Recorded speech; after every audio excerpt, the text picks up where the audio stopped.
देखो मैंने कहा था ना, अकेली महिला काफी है। मंच पे मौका लेकर के आया था भाई मेरा कि सेटिंग कर लूंगा, दाल निकली, वापस जाना पड़ा, डंडा भी उठा के ले गया। एक बार इस भाई के लिए तालियां बजा दी। ये माइक वाला पवन जी हमारे टाइम में क्यों नहीं आता? हम लड़ते रहते हैं, जूझते रहते हैं, सेटिंग करते रहते हैं, हमारा होता नहीं। इसका देखो दो बार आ गया। क्या चाह रहा है? दीपक जी कह रहे हैं कि आप प्रेम सुनना चाहते हैं, है ना? जवानी में तो आपने बहुत देशभक्ति कर ली है। आप मुझे हाथ खड़े करके बता दीजिए कितने लोग हैं यहाँ पे जो प्रेम सुनना चाहते हैं। वाह, देख रहे हो, ये है बुड्ढे सारे हमारे। भूतपूर्व नौजवान बैठे हुए हैं यहाँ, है ना? चलिए मैं प्रेम की पंक्तियों से आप सभी से जुड़ने का प्रयास करती हूँ, कुछ शेर रखती हूँ आप सभी के बीच में। आपको क्या करना होगा मैं बता देती हूँ। देखिए, हमको तो तालियां चाहिए, लेकिन यदि आपको ताली बजाने का मन ना करे तो आप वाह वाह कर देंगे तो मेरे लिए तो भरपाई हो जाएगी आज की। बाकी के हिस्से में जो मिले भगवान जाने। भाई ये जो सुदर्शन चक्र आ गया है भगवान का, इसको रोक लो यार भाई। चलने दो। ये एक आधे कवि का गला गुला ना काट दे। वैसे अच्छे कवि देश में कम बचे हैं। जी हाँ, आपकी उम्र अभी 2-3 साल की और बची है प्यार करने की। दिल खोल के कह रहे हैं कि हम प्यार करते हैं। चलिए ठीक है, मैं जुड़ती हूँ आप सभी से, कुछ शेर रखती हूँ, उसके बाद धीरे धीरे मुक्तकों से आप सभी से जुड़ने का प्रयास करूंगी। उसके बाद देश के बड़े कवि हमारे बीच मौजूद है, आप सब उनके गीतों को, उनकी बातों का आनंद लीजिएगा। बहुत आनंद आएगा आपको, बहुत आनंद लेकर के इस कवि सम्मेलन में हम सभी आपको जाएंगे। जुड़ती हूँ मैं आप सभी से कि एक सा सिलसिला नहीं होता, एक सा सिलसिला नहीं होता, और वक्त का कुछ पता नहीं होता। कि एक सा सिलसिला नहीं होता और वक्त का कुछ पता नहीं होता। इश्क में मंजिलें होती है मगर, इश्क में मंजिलें होती है मगर रास्तों का कुछ पता नहीं होता, रास्तों का कुछ पता नहीं होता। और कौन मिलता है जुदा होता है, किसकी नीयत का पता होता है। ये यहाँ पे जितने भी बुजुर्ग बैठे हैं सबकी बात कर रही हूँ मैं, कि कौन मिलता है जुदा होता है, किसकी नीयत का पता होता है।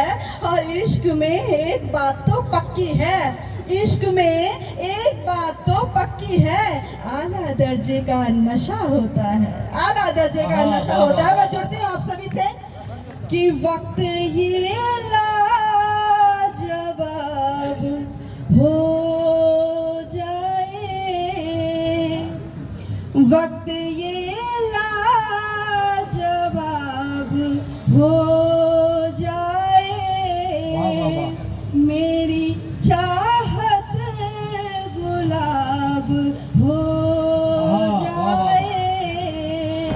कौन जिंदा है किसकी धड़कन में, कौन जिंदा है किसकी धड़कन में, आज इसका हिसाब हो जाए, आज इसका हिसाब हो जाए।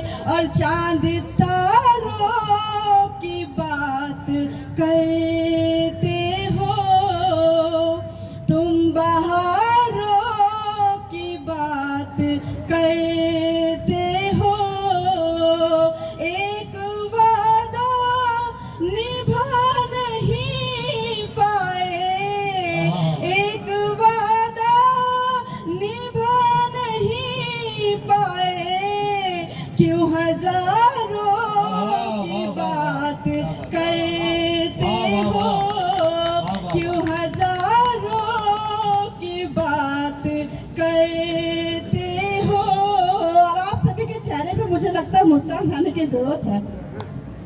साहब मैं बता देती हूँ आपको, रविवार का दिन था, पत्नी अपने पति से बोली सुनो जी मुझे मंदिर ले चलो। कहाँ ले चलो? मंदिर ले चलो। पत्नी ने कहा जी मंदिर तो मुझे जाना है। पति घबरा गया, बोला हे देवी, एक दिन का तो आराम करने का मुझे समय मिला है और तो उसमें भी मुझे मंदिर लेके जा रही है। बोले नहीं, मंदिर तो तुम्हें लेके चलूंगा, तुम चलते हो या मैं अपने तरीके से लेके चलूंगा। पति घबरा गया, बोला ये तो मानेगी नहीं, मंदिर लेके जाएगी। पति ने कहा कि ठीक है देवी, मैं चलता हूँ मंदिर के लिए। जैसे ही वो मंदिर की ओर जाते हैं, पीछे से पत्नी बोलती है कि मैं पूजा की थाल लेकर आती हूँ, आप मंदिर की दर्शन की कतार में लगिए।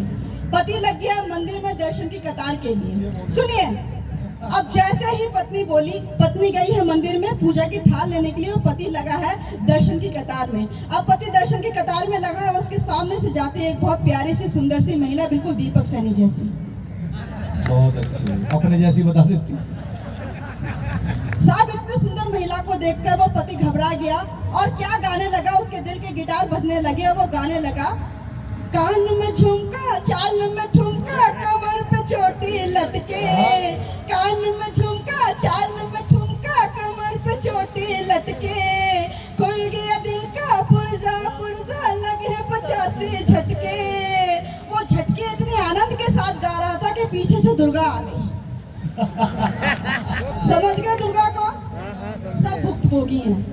पीछे से दुर्गा आ गई। बोले क्या गा रहे थे? बोले कुछ नहीं, मैं तो भजन गा रहा था।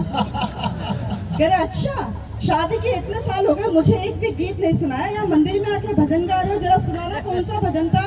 साथ जो पति लोग होते ना, बड़ा दिमाग होता है इनके अंदर, ये किस तरह से यू टर्न लेते हैं, जरा सुनना। पत्नी ने कहा शादी के इतने साल हो गए, मुझे कोई गीत नहीं सुनाया, मंदिर में आके भजन गा रहे हो, जरा सुनाना क्या भजन था। पति ने भजन सुनाना शुरू किया और वो भजन किस तरह का था उसका आनंद लीजिएगा। पत्नी ने कहा जरा सुनाइए क्या भजन गा रहे थे आप। पति ने भजन सुनाना शुरू किया, कान में झुमका चाल में ठुमका कमर पे चोटी लटके, मैया कमर पे चोटी लटके, जो कोई तुमको ध्यावे, जो कोई मैया जी को ध्यावे, मन नहीं उसका भटके, बोलो जय जगदीश। एक बार दोनों हाथ उठा के तालियां बजा दीजिए। आप सबको आनंद आ रहा है तो मैं आपके मन की बात करूंगा। समझ में आ गया कि आप बहुत गहरा प्यार भी नहीं सुनना चाहते हैं, क्योंकि मैं आपकी दुखती रग पे हाथ रख दे रही हूँ। आपको अपनी वाली याद आ जा रही है। अब ये पता नहीं है कि उनकी गिनती कितनी है, तो आप कंफ्यूज हो जा रहे हैं। चलिए ठीक है, मैं बात